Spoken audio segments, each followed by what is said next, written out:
Hello students, कैसे हो आप सब। उम्मीद करता हूँ आप सब अच्छे ही होंगे।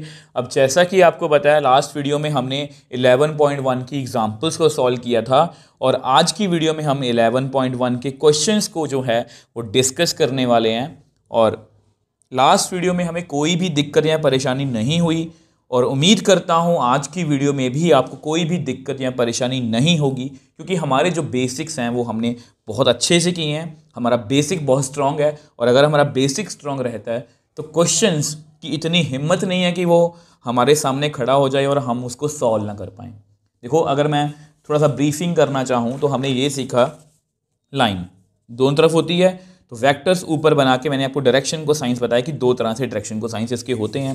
कुछ बातें आपको बताई जो आपको याद रखनी है, ठीक है। कि इसके लाइन के दो सेट ऑफ डायरेक्शन को साइंस होते हैं, इनफाइनाइट मैनी डायरेक्शन रेशियोज होते हैं। डायरेक्शन को साइंस से डायरेक्शन रेशियोज में कैसे जाना है, डायरेक्शन रेशियो से डायरेक्शन को साइंस में कैसे जाना है। लाइंस अगर पैरेलल हैं तो डायरेक्शन को साइंस सेम होते हैं, डायरेक्शन रेशियोज प्रोपोर्शनल होते हैं और ऐसे बहुत से रिजल्ट मैंने आपको बताए थे। ये सभी रिजल्ट मैंने बेसिकली आपको यहाँ पर 6 रिजल्ट लिखे हैं और 6 के 6 रिजल्ट आपको क्वेश्चंस, इसके 5 या 6 क्वेश्चन होंगे, 5 या 6 एग्जांपल्स थी, सभी में हमें काफ़ी हेल्प मिली है और आज की वीडियो को भी हम बहुत ही ईजिली जो है वो क्वेश्चंस को सॉल्व कर पाएंगे। तो एक अच्छे मन से, एक पॉजिटिव मन से आज की वीडियो को शुरू करते हैं।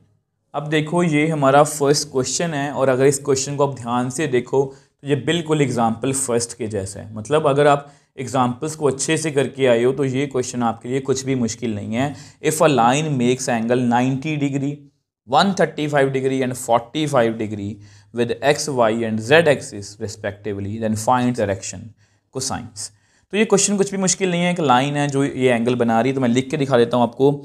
Late a line makes angle alpha, beta and gamma with x, y and z axis. अगर लाइन ये एंगल बना रही है, देयरफॉर अल्फ़ा कितना हुआ हमारा 90, बीटा कितना हुआ 135 और गामा कितना हुआ 45। तो therefore direction cosines of line are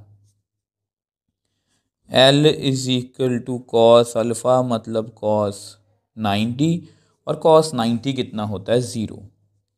M is equal to cos beta, मतलब cos 135।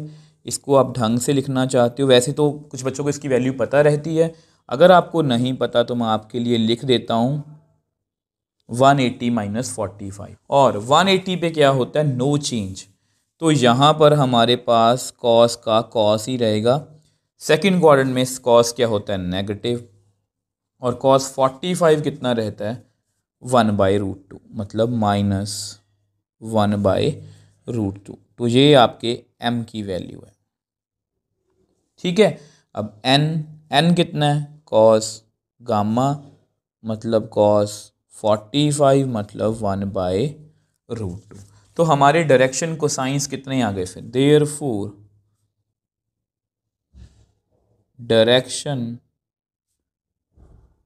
Cosines of line are कितने आ गए 0 -1/√2, 1/√2। अब फिर से अपनी वही बातें रिपीट करूंगा।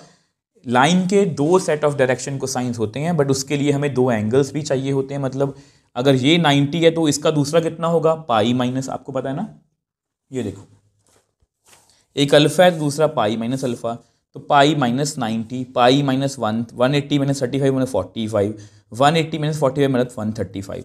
तो वो वैसे लिखने की जरूरत नहीं है, बट अगर आपको लिख भी आओगे तो उससे आपको कोई नुकसान नहीं होने वाला। तो जस्ट मैं आपको यहाँ पर लिख के दिखा देता हूँ। तो ये है मतलब कि दूसरा सेट ऑफ डायरेक्शन को साइंस इसका, जैसे इसको माइनस से मल्टीप्लाई कर दिया, माइनस यहाँ प्लस बन जाएगा, यहाँ माइनस। तो ये आपको क्वेश्चन में लिखने की जरूरत नहीं है, मैंने यहाँ पर लिखा भी है not a part of question, but अगर लिख भी आओगे तो इसका कोई साइड इफेक्ट नहीं है, ठीक है। उन्होंने हमें पूछा था एक, तो मैंने एक बता दिया। अगर वो पूछते कि दोनों सेट लिख दो तो इस तरह से हम बता सकते हैं। तो क्योंकि आपको पता है कि दोनों में माइनस का डिफरेंस होता है, एक LMN तो दूसरा -L -M -N, ये आपको पता होना चाहिए। तो सेम वे से इसी तरह से हम सेकंड क्वेश्चन को सॉल्व करने की कोशिश करते हैं। सो नेक्स्ट क्वेश्चन सेकंड की बात करते हैं। Find direction cosines of a line which makes equal angles with coordinate axis. अगर आपने इस क्वेश्चन को ध्यान से पढ़ा है और अगर आपने वेक्टर्स को अच्छे से किया है तो ये क्वेश्चन आपको कुछ जाना पहचाना सा लगेगा। मैं आपको थोड़ा सा बताने की कोशिश करता हूँ। आपकी NCERT का page number 458 miscellaneous exercise chapter number 10 की क्वेश्चन नंबर 11, आंसर भी सेम आएगा। वहां पर क्वेश्चन आपको पढ़ के बता देता हूं। So that the direction cosines of a vector equally inclined to axis OX OY and OZ are +-1/√3 1/√3 1/√3। मतलब वेक्टर जो है वो तीनों एक्सिस के साथ इक्वल एंगल बना रहा है, तो उसके डायरेक्शन को साइंस फाइंड कर दो। यहाँ पर लाइन, वेक्टर की जगह पर लाइन बना रही है तो उसके डायरेक्शन को साइंस में फाइंड करने हैं। तो सबसे पहले इसकी डायग्राम जो है वो बना लेते हैं। अब देखो ये आपका क्वेश्चन है कि लाइन है जो मतलब कि इक्वल एंगल बना रही है। पहले मैंने लाइन बनाई है जो आपको पता है एक्स एक्सिस के साथ अल्फा, वाई एक्सिस के साथ बीटा, जेड एक्सिस के साथ गामा एंगल बना रही है। But according to question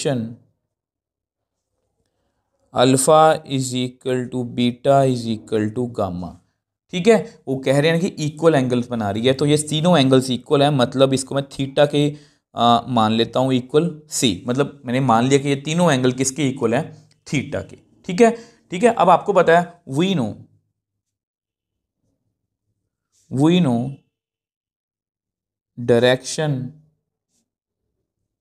cosines of a line is given by L is equal to cos alpha मतलब cos theta, M is equal to cos beta मतलब cos theta, N is equal to cos gamma मतलब cos theta. ठीक है, तो इसको number 1 मान लो। Also we know L square plus M square plus N square is equal to 1। ये हमने बेसिक्स वाली वीडियो में पढ़ा था, वेक्टर्स में भी पढ़ा था। तो हमें कितना आएगा, cos square theta plus cos square theta plus cos square theta is equal to 1 using 1। तो कितना आ गया, 3 cos square theta is equal to 1, cos square theta is equal to 1/3, cos theta is equal to ±1/3 का under root मतलब ±1/√3। अब हमारा answer जो है वो आ चुका है। अब जैसे इसको नेक्स्ट पेज पे लिखना है, मैं आपको लिख के दिखा देता हूँ। तो अब देखो ये मैंने जस्ट आपको लिख के दिखा दिया कि डायरेक्शन को साइंस ऑफ लाइन कितने हैं, L is equal to cos alpha, cos theta के इक्वल है वो, +-1/√3, सेम M सेम N। तो ये डायरेक्शन को साइंस है। अब कुछ बच्चों को डाउट होगा सर डायरेक्शन को साइंस 2 होते हैं, यहाँ पर पहले से ही 2 आ चुके हैं। तो अगर आप लिखना भी चाहते हो तो ये इस तरह लिखना पड़ेगा माइनस प्लस, क्योंकि ये देखो प्लस माइनस ऐसे है 1/√3 1/√3 1/√3। और अब माइनस, आपको पता है दूसरा सेट कितना होता है, -L -M -N। तो माइनस अगर मल्टीप्लाई करोगे तो ये बन जाएगा माइनस प्लस, मतलब सेम ही आंसर आएगा, इसमें कोई फ़र्क नहीं है। इसका मतलब है प्लस फिर माइनस, इसका मतलब माइनस फिर प्लस, कोई फ़र्क नहीं है। आप सोच के भी देखो, ये एक लाइन है, ठीक है, मान लो वो सभी के साथ 60 एंगल बना रही है, तो वो दूसरे सेट में कितना एंगल बनाएगी, 120 120 120। मान लो वो 120 बना रही है, दूसरे में कितना बनाएगी, 60 60 60, मतलब एक प्लस आएगा एक माइनस आएगा। तो इस तरह से हमने इस लाइन के डायरेक्शन को साइंस निकाल ली है। और पहले बताया था कि ये क्वेश्चन हम पहले भी कर चुके हैं, वेक्टर्स में कर चुके हैं, तो ये इसके डायरेक्शन को साइंस है। मैंने जस्ट क्या किया, तीनों एंगल को इक्वल मान लिया, थीटा के इक्वल, तो फॉर्मूला लगाया L² + M² + N² is equal to 1। Value fill की तो कॉस थीटा की वैल्यू मैंने निकाल ली, और अल्टीमेटली हमारे पास डायरेक्शन को साइंस जो है इसके आगे। अगर आपको पूछे कि डायरेक्शन रेशियोज कितने हैं तो बता सकते हो 1 1 1 -1 -1 -1 -1, तो वो भी आप यहाँ पर बता सकते हो। अब देखो नेक्स्ट क्वेश्चन थर्ड की बात करते हैं। If a line has direction ratios -18, 12, -4 then what are its direction cosines. तो ये क्वेश्चन बिल्कुल सेकंड एग्जाम्पल के जैसा है। वहाँ पर भी हमें डायरेक्शन रेशियोज दिए थे, डायरेक्शन कोसाइंस जो हैं वो हमें निकालने हैं। और हमें पता है अगर हमें डायरेक्शन रेशियोज गिवन है तो डायरेक्शन कोसाइंस हम इस तरह से निकाल सकते हैं। सबसे पहले वही लिखते हैं, let x is equal to -18, y is equal to 12, z is equal to -4 are direction ratios of a line. ठीक है, अब आपको पता है ये वाला फॉर्मूला है, ये वाला फॉर्मूला है। तो सभी जगह पर हमें x square y square z square का अंडर रूट चाहिए, उसका प्लस का अंडर रूट चाहिए। तो हम क्या करेंगे, now let x square plus y square plus z square under root. तो इसकी वैल्यू कितनी आएगी, -18 का स्क्वायर, 12 का स्क्वायर, -4 का स्क्वायर। तो which implies x square plus y square plus z square under root. कितना आएगा, 18 का स्क्वायर कितना होता है 324, 12 का 144, यहाँ पर 16।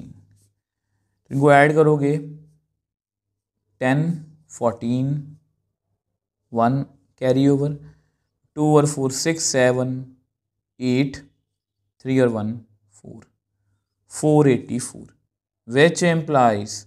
अब आपको पता है ये किसका स्क्वायर होता है, 22 का। तो 484 का क्यूब स्क्वायर रूट कितना होता है 22। अब आपको पता है now direction cosines of a line is given by L is equal to x upon x square plus y square plus z square. अब x कितना है -18, ये कितना है 22। इसको आप कट करना चाहते हो तो कट कर सकते हो, 2 9 18, यहाँ पर 11, तो मतलब कितना आ गया -9/11 m y upon x square plus y square plus z square under root. तो y कितना है 12, ये कितना है 22। इसको भी आप कट कर सकते हो, 2 6 12, यहाँ पर 11, तो कितना आ गया 6/11 n z upon x square plus y square plus z square. z कितना है -4/22। तो यहाँ पर 2, यहाँ पर 11, तो ये कितना आ गया -2/11। अब जस्ट मैं आपको नेक्स्ट पेज पे लिख के दिखा देता हूँ। अब देखो यहाँ पर जस्ट मैंने आपको लिख के दिखाया कि डायरेक्शन को science of line given by -9/11, 6/11, -2/11। अब जैसा कि हमेशा की तरह लाइन के दो सेट ऑफ डायरेक्शन को साइंस होते हैं, तो दूसरा जस्ट आप माइनस से मल्टीप्लाई करके लिख सकते हो, +9/11, -6/11, +2/11। तो ये डायरेक्टली अभी हमसे पूछा नहीं गया है, बट अगर आप लिख भी दोगे तो कोई भी दिक्कत वाली बात नहीं है। तो इस तरह से आप किसी भी लाइन के डायरेक्शन को साइंस जो है वो डायरेक्शन रेशियोज की हेल्प से आप निकाल सकते हो। सो नेक्स्ट क्वेश्चन फोर्थ की बात करते हैं। शो दैट दी पॉइंट्स, ये जो पॉइंट्स हैं 2 3 4 एंड -1 -2 1 5 8 7 आर कोलिनियर। अब ये क्वेश्चन बिल्कुल एग्जाम्पल फिफ्थ के जैसा है, और मैंने आपको वहाँ पर भी बताया था कि कोलिनियर को प्रूव करने के बहुत सारे तरीके हैं। हमने अभी एक तरीका जो है, मेथड जो है वो वेक्टर्स में सीखा था कि अगर लेट ए पॉइंट है 2 3 4, बी है -1 -2 1 एंड सी पॉइंट है 5 8 7 आर 3 पॉइंट्स। तो ये मान लो 3 पॉइंट्स है। तो हम क्या करेंगे, ए बी वैक्टर निकाल के उसका मैग्नीट्यूड, बी सी वैक्टर निकाल के उसका मैग्नीट्यूड, फिर ए सी वैक्टर निकाल के उसका मैग्नीट्यूड। अगर कोई भी दो मैग्नीट्यूड्स का सम तीसरे मैग्नीट्यूड के इक्वल आ जाए तो उसको हम बोलते हैं कोलिनियर वेक्टर्स या कोलिनियर पॉइंट्स बोलते हैं। ठीक है, तो यहाँ पर हमने एक नया तरीका सीखा था जो मैंने आपको एग्जाम्पल 5th में बताया था कि हमें पता कि अगर दो लाइंस पैरेलल हैं तो उनके डायरेक्शन रेशियोज प्रोपोर्शनल होते हैं। तो सबसे पहले इसी पर काम करेंगे। ये मैं थोड़ा इसलिए बता रहा हूँ कि थोड़ा सा शॉर्ट है। तो हम क्या करेंगे, हम सबसे पहले डायरेक्शन रेशियोज, सबसे पहले हम क्या करेंगे, direction ratio of line A B. ठीक है, तो ए बी के हम डायरेक्शन रेशियोज फाइंड करने की कोशिश करेंगे। आप यहां पर इसको वेक्टर फॉर्म में भी लिख सकते हो। ए बी वेक्टर, आपको पता है वेक्टर कैसे होगा, वेक्टर ज्वाइन 2 पॉइंट्स, -1 -2 आई कैप, -1 -2 आई कैप, -2 -3 जे कैप, 1 -4 के कैप। तो ए बी वेक्टर कितना आया हमारे पास, -3i -5j -3k। तो यहां से हम लिख सकते हैं देयरफॉर, अब ये ए बी वेक्टर मतलब ये वेक्टर है वो लाइन के ऊपर ही है, तो direction ratio of line A B is -3 -5 -3। ठीक है, अब ये डायरेक्शन रेशियो निकालिए। अब हम क्या करेंगे, direction ratio of line B C. तो बी सी वेक्टर के हम डायरेक्शन रेशियोज निकाल लेते हैं। 5c -b, ठीक है, 5 -1 आई कैप, 8 -2 जे कैप, 7 -1 के कैप। तो बी सी वेक्टर कितना आ गया, 6i + 10j + 6 के कैप। तो therefore direction ratio of line B C is 6 10 6। अब आपको बताइए, यहां मैं आपको लिख के दिखा देता हूं। अब देखो ये मैंने आपके लिखा है direction ratio of line A B. यहां पर पहला कितना है -3, यहां पर कितना है 6, यहां पर कितना है -5, यहां पर कितना है 10, यहां पर कितना है -3, यहां पर कितना है 6। और वैसे देखते ही आपको पता लग गया होगा कि ये आपस में क्या है, प्रोपोर्शनल है। 3 2 6, 5 2 10, 3 2 6, मतलब ये इक्वल है। तो यानी कि यहाँ पर मैं लिख सकता हूँ -1/2 = -1/2 = -1/2। मतलब डायरेक्शन रेशियोज दो लाइंस के प्रोपोर्शनल है, और अगर डायरेक्शन रेशियोज प्रोपोर्शनल है तो मतलब लाइंस पैरेलल हैं। ठीक है, तो इसको ऐसा करते हैं, नेक्स्ट पेज पे मैं आपको लिख के बता देता हूँ। अब देखो, क्योंकि डायरेक्शन रेशियोज जो हैं वो लाइन ए बी और बी सी के प्रोपोर्शनल हैं, तो बोथ लाइंस आर पैरेलल, और इनमें बी पॉइंट कॉमन है। तो ये तभी पॉसिबल है जब तीनों पॉइंट्स क्या होंगे, कोलिनियर। बट बी पॉइंट, ये सब कुछ मैं आपको बेसिक्स वाली वीडियो में बता चुका हूँ। बी पॉइंट इज कॉमन, तभी बोलता हूँ कि बेसिक्स को अपने क्लियर रखो। तो B point is common, therefore A B C are collinear. ये वैसे मैं आपको बेसिक में भी बता चुका हूँ, यहाँ पर फिर से बता देता हूँ। ये ए बी और बी सी हैं, ये ए बी, ये बी सी, ये लाइन्स पैरेलल हैं। ये तभी पॉसिबल है, देखो बी पॉइंट दो जगह पर नहीं हो सकता है ग्राफ पे। ठीक है, तो ये यहीं पर होगा, तो ये लाइन यहाँ पर होगी, तो ए बी सी क्या होंगे, कोलिनियर। तो इस तरह से हमने इस क्वेश्चन को बहुत ईजिली सॉल्व कर लिया। सो नेक्स्ट, और इस एक्सरसाइज के लास्ट क्वेश्चन की बात करते हैं। थोड़ा सा लेंथी क्वेश्चन है बट बहुत इजी है। Find direction cosines of sides of triangle whose vertices are 3 5 -4 -1 1 2 -5 -5 -2। अब देखो स्टूडेंट्स, हमें डायरेक्शन कोसाइंस ही फाइंड करने हैं। जस्ट क्वेश्चन देखो, कुछ भी नहीं है इस एक्सरसाइज में, डायरेक्शन कोसाइंस और डायरेक्शन रेशियोज के बारे में ही है, जस्ट पूछने का ढंग बदल गया।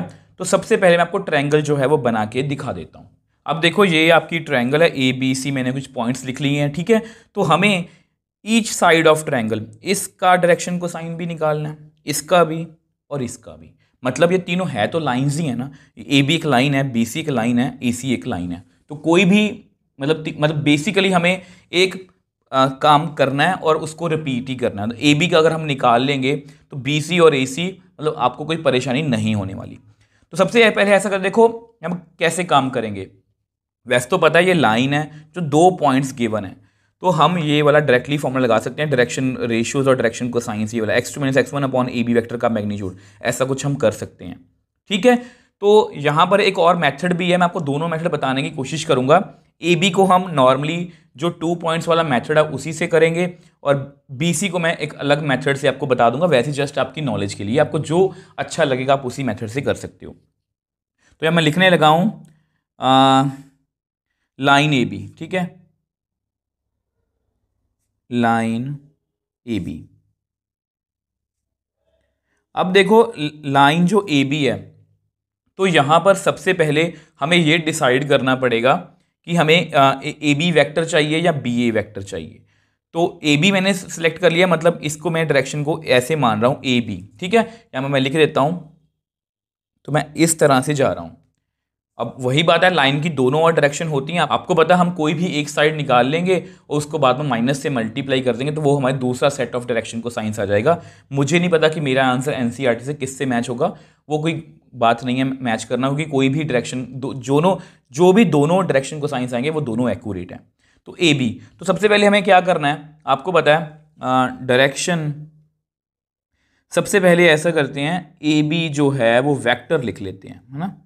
तो ए बी वैक्टर आपको पता है बी माइनस ए, -1 -3 आई कैप प्लस 1 -5 जे कैप 2 -4 के कैप। तो ए बी वैक्टर कितना आया, -4i -4j प्लस 6 के कैप। ठीक है, तो ए बी वैक्टर तो हमने निकाल लिया, तो ए बी का मैग्नीट्यूड जो है वो निकाल लेते हैं। तो इसका कितना आएगा, आई के कॉफिशिएंट का स्क्वायर। जो मैं मेथड बोल रहा हूँ ना, मेथड कुछ भी नहीं है, जस्ट करने का ढंग बदल जाता है, अदरवाइज दोनों मेथड सेम है, ऐसा नहीं है कुछ मैं अलग से करवाने वाला हूँ। तो यहाँ पर 16 16 36, तो अगर आप इसको सॉल्व करोगे तो कितना आएगा, ये 32 और 36 कितना बना, 68। ठीक है, तो अगर इसके मैं फैक्टर्स बना के देखूँ, फैक्टर्स कितने बनेंगे 68 के, 34 17 70। तो इसके फैक्टर्स बनेंगे 2 × 2 × 17, ये पेयर बाहर आ जाएगा तो 2√70। ठीक है, अब आपको पता है now direction cosines of A B are L is equal to x2 - x1 divide by A B का मैग्नीट्यूड। अब x2 कितना है, ए बी पीछे है, तो इस बात का ध्यान रखोगे, ये x1 है ये x2 है, तो -1 - 3 बाय 2√17 मतलब -4 बाय 2√17। अगर यहाँ पर इसको मैं कट कर दूँ तो मेरे पास कितना आ गया, -2 बाय √17। m को करते हैं y2 - y1 upon A B का मैग्नीट्यूड। ठीक है, तो देखो जो दूसरा मेथड है बेसिकली मैं आपको यहीं पर बता देता हूँ, ऐसा कुछ खास नहीं है। तो दोनों में वेक्टर तो निकालना ही पड़ेगा। अब मैं डायरेक्टली ये वाली वैल्यू भी लिख सकता हूँ डायरेक्टली, क्योंकि ये ए बी वैक्टर है, तो ए बी वैक्टर के डायरेक्शन रेशियोज हैं, ये -4 ऊपर आएगा, -4 ऊपर आएगा, 6 ऊपर आएगा, डिवाइड बाई ए बी का मैग्नीट्यूड। यहाँ पर आप डायरेक्टली फॉर्मूला लिखना है, फॉर्मूला लिख दो कि x2 - x1 y2 - y1 जो मर्जी लिख लो, मैं दो, तो आप यही समझ लो कि दोनों मेथड ही हैं। तो 1 - 5 y2 - y1, वैसे आपको पता है ऊपर कितना आएगा, ये डायरेक्शन रेशियोज है, -4 बाय 2√17, और फिर से ये कट हो गया तो कितना आ गया, -2 by 17। N Z2 minus Z1 by A B का मैग्नीट्यूड वो कितना है, 2 माइनस माइनस 4 बाय 2 रूट 17 है यहाँ पर।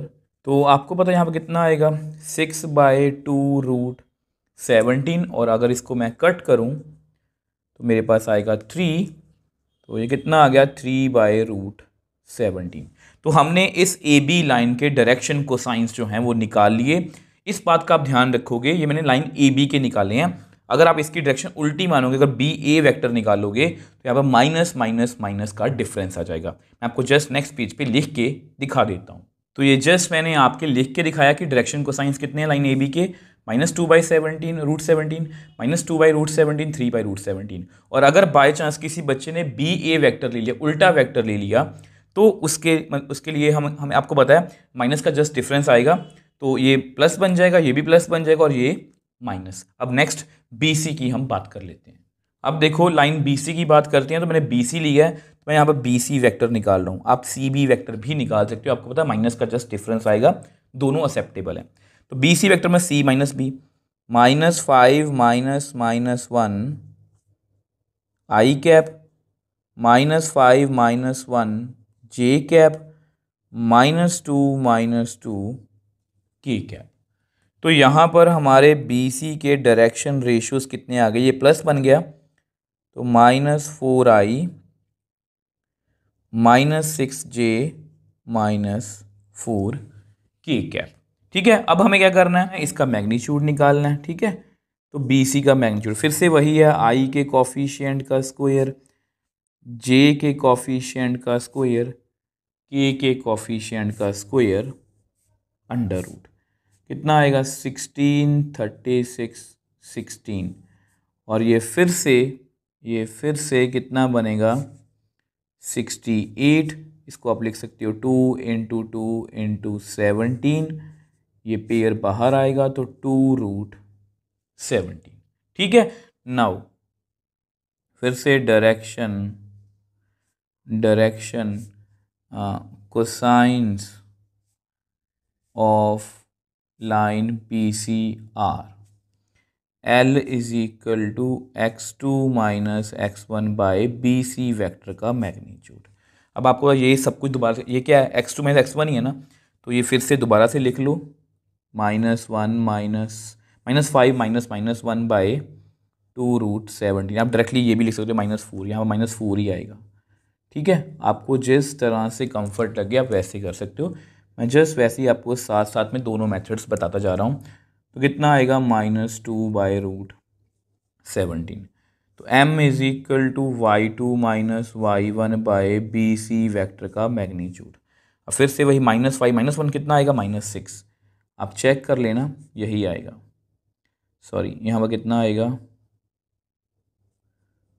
2 रूट 17 -6 बाय 2 रूट 17। अब फिर से इसको कट कर दो तो कितना आ गया, -3 बाय रूट 17। तो n Z2 minus Z1 by B C vector का मैग्नीट्यूड,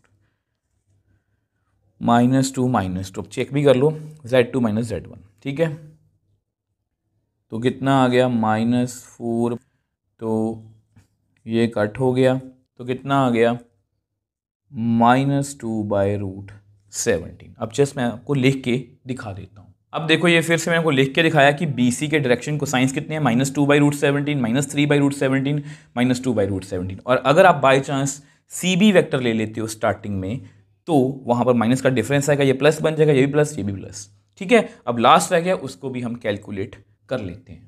अब देखो यहाँ पर हम ए सी की बात करने वाले हैं। अब कोई भी डायरेक्शन मतलब वेक्टर ले सकते हो, ए सी वैक्टर या सी ए वैक्टर। अब मैं उसी डायरेक्शन में जा रहा हूँ सिमेट्री को मेंटेन करने के लिए, आप कोई भी ले सकते हो। तो सी ए वैक्टर, तो मैं सी ए वैक्टर लिखने वाला हूँ। ठीक है, तो सी ए मतलब ए माइनस सी, तो 3 -5 आई कैप, 5 -5 जे कैप, -4 -2 के कैप।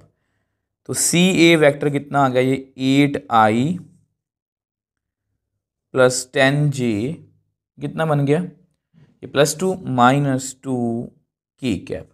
तो सी ए वेक्टर का मैग्नीट्यूड भी निकाल लेते हैं, आई के कॉफिशिएंट का स्क्वायर, जे के कॉफिशिएंट का स्क्वायर, के कॉफिशिएंट का स्क्वायर √। तो हमारे पास कितना आ गया, 64 + 100 + 4। ठीक है, तो ये कितना बन गया, 168।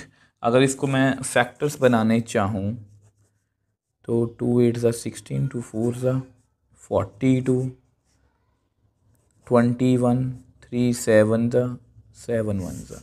इसको मैं लिख सकता हूँ 2 × 2 × 2 × 3 × 7। पेयर बाहर आ गया तो 242, 2√42। अब आपको पता है ये हमने मैग्नीट्यूड भी निकाल लिया। अब हम ऐसा करते हैं, direction cosine of line ACR, L = x2 - x1 / CA vector का मैग्नीट्यूड। अब x2 कौन है, देखो CA, ठीक है, C पहले A बाद में, जो x2 3 - -5, यही वाला पैटर्न हम फॉलो करने वाले हैं। ठीक है, डिवाइड बाय 2√42, तो कितना आ गया, 8/2√42। तो यहाँ पर कितना आ गया, 4, तो मतलब 4/√42।